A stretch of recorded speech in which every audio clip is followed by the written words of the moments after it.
Alright everybody, welcome back to the KSR YouTube channel. The final day, hopefully, on getting SoccerMom's 20-car cage wrapped up. Our chassis inspection is tomorrow at 4:30, and we still got lots of bars to fit. Oh my goodness. Getting close? No. Getting close? Yeah, it's gotta be getting close. We got a few more to fit in the plane where the harness bar is. And they're kind of squished together there in the middle just because I guess I could have lowered that one bar. I could have lowered this bar down a little bit.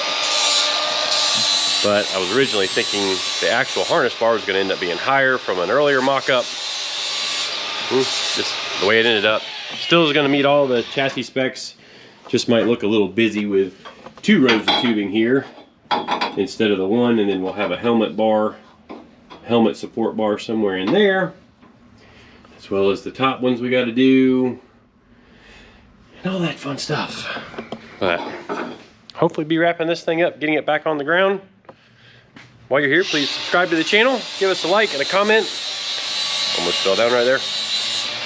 Many of you guys know I try to get down in the comments and reply, chat back and forth with you guys as much as I can. It's a little tough, not gonna lie, on some of the videos when there's a whole ton of comments, but I try. It's kind of how I relax at night, kind of read through some of the comments, talk with people and all that good stuff. So let's jump in and we'll get to work and take you guys along for the ride again.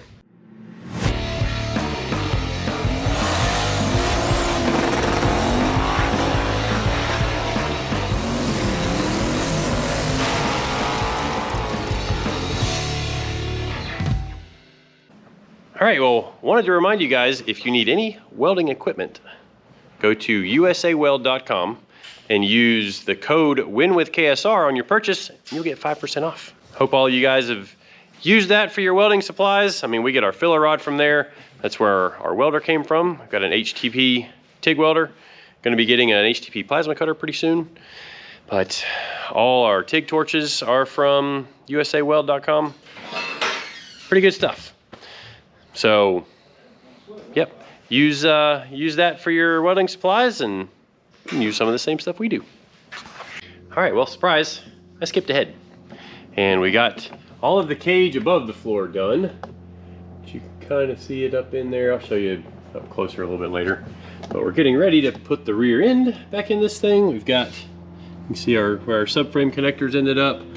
And then we even painted them, got them all pretty. Made our little extension piece here, so this bucket is tied in, or this mount for the leaf spring is tied in right to the subframe connectors. We put 7/16 bolts there and there, which stock was only 3/8. Reusing the stock bolt there. But the last thing we have to do is make a new transmission crossmember. And then we should be 25.5 and be ready for the chassis cert tomorrow. Knock on wood, hopefully. Where's some wood? Oh, there's some wood. Yeah. So, transmission crossmember. Let's look at the underfloor. Look through the floor at all the bars up there. Bars everywhere. Yeah, that was a lot of welding. And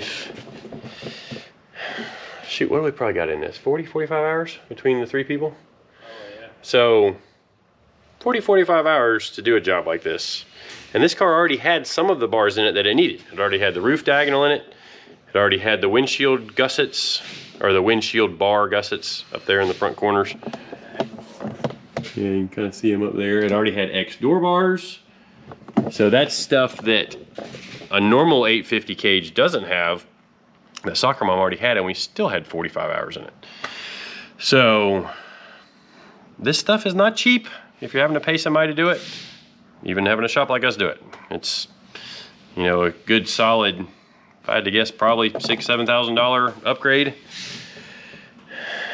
And it's a lot of work because there's still all the material costs.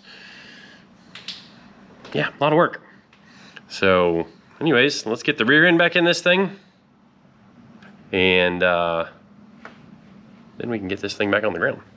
All right, so we start off this time lapse with Will and I putting the rear end back in the car.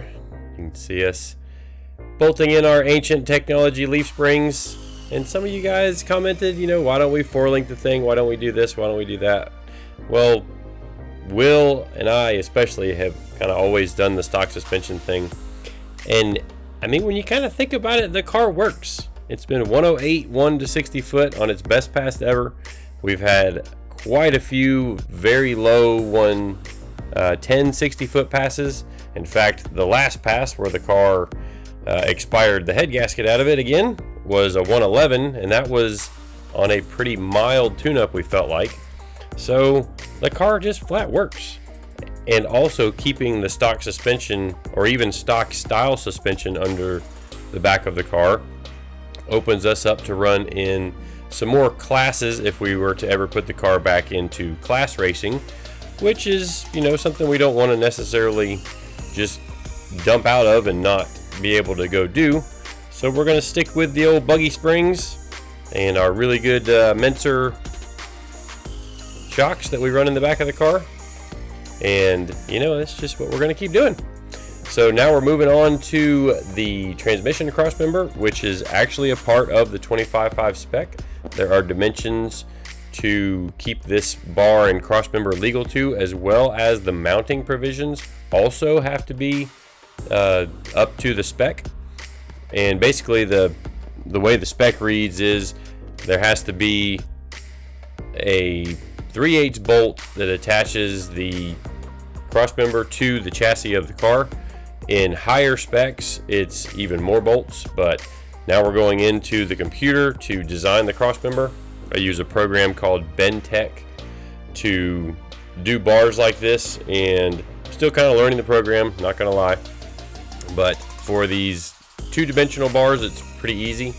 If I were better at the program, I would be able to do things like that funny car bar that took me 3 or 4 hours. I'd be able to do it in about the same time that we did this bar, which from measuring to designing to bending it up was probably 30 minutes on this particular bar with 4 bends in it. So you can see on the right side of the bar there's a bracket with a stick-on level. That's how I am rotating the bar 180 degrees to make sure that I keep my bends in line with each other. And you can see here, it fits just like it's supposed to.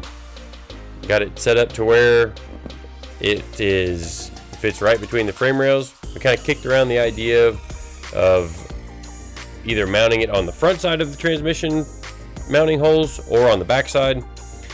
We end up deciding to go with putting it on the back side just for a little bit more clearance around the trans brake solenoid and the shifter cable.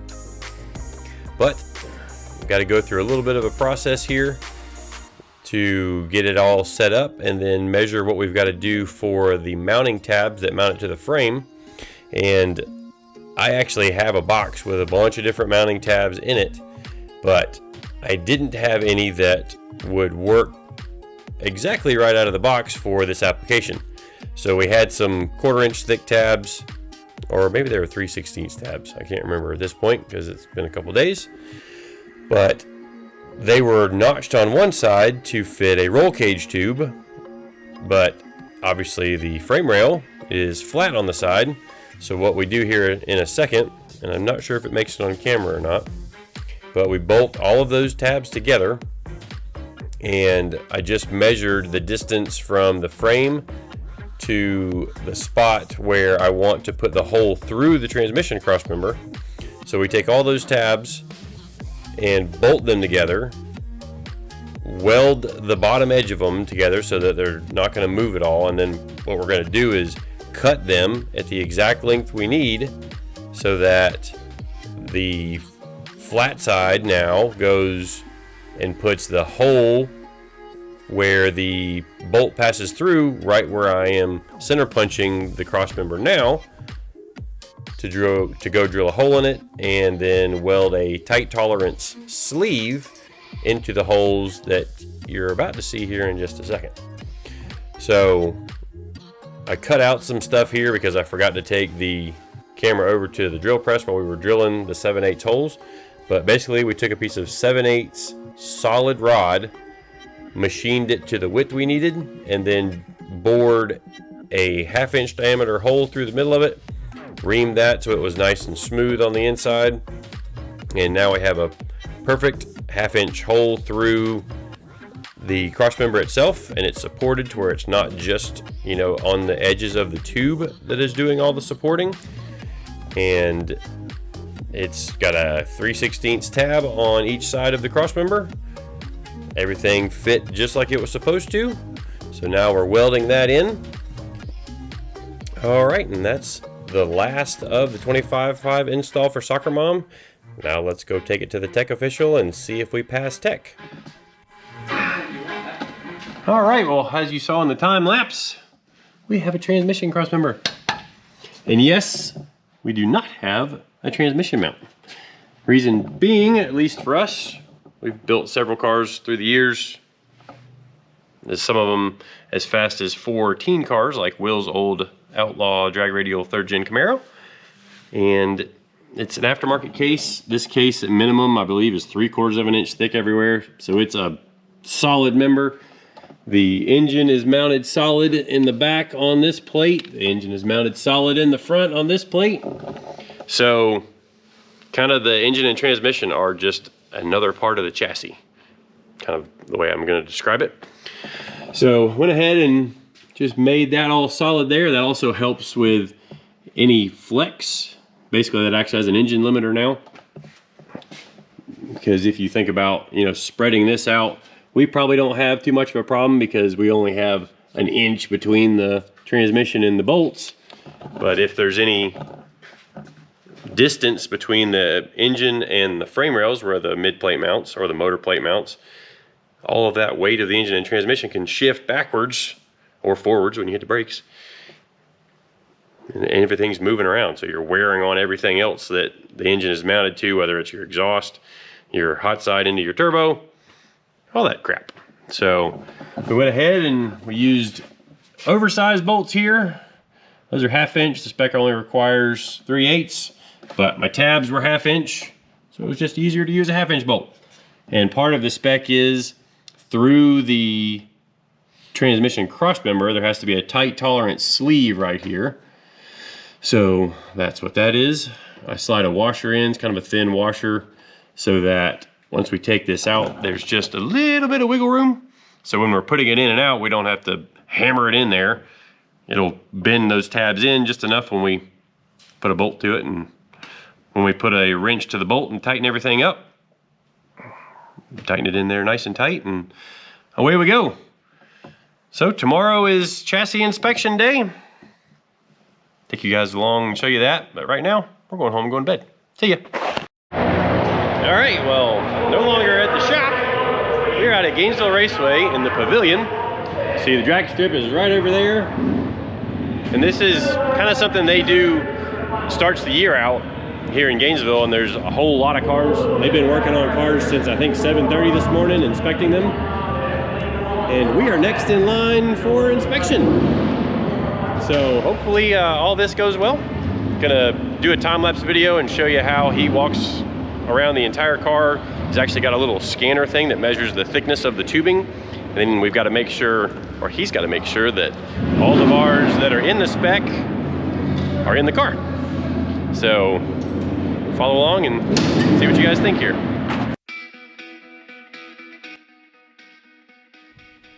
All right, well, as you guys may can imagine, anytime you're having an official go over your work, it can be a little bit nerve-wracking. And I mean, we think we do everything up to the spec, but I have had a chassis fail before due to a thickness of tube issue that was actually a problem of the manufacturer. I just assumed that the tube was close enough to the spec that it was supposed to be, and we missed it by 5 thousandths, and it was a consistent miss across the whole section of the tube. Luckily, on that cage, it wasn't that big of a deal to cut that one out and replace it, but we had a similar scare on SoccerMom where he measured a tube and said it was too thin, but I had failed to disclose to him that it was chromoly tubing instead of mild steel tubing like the main hoop and the front part of the cage in SoccerMom. So once we cleared that up, it wasn't a big deal. The car passed spec on all the tubing thicknesses.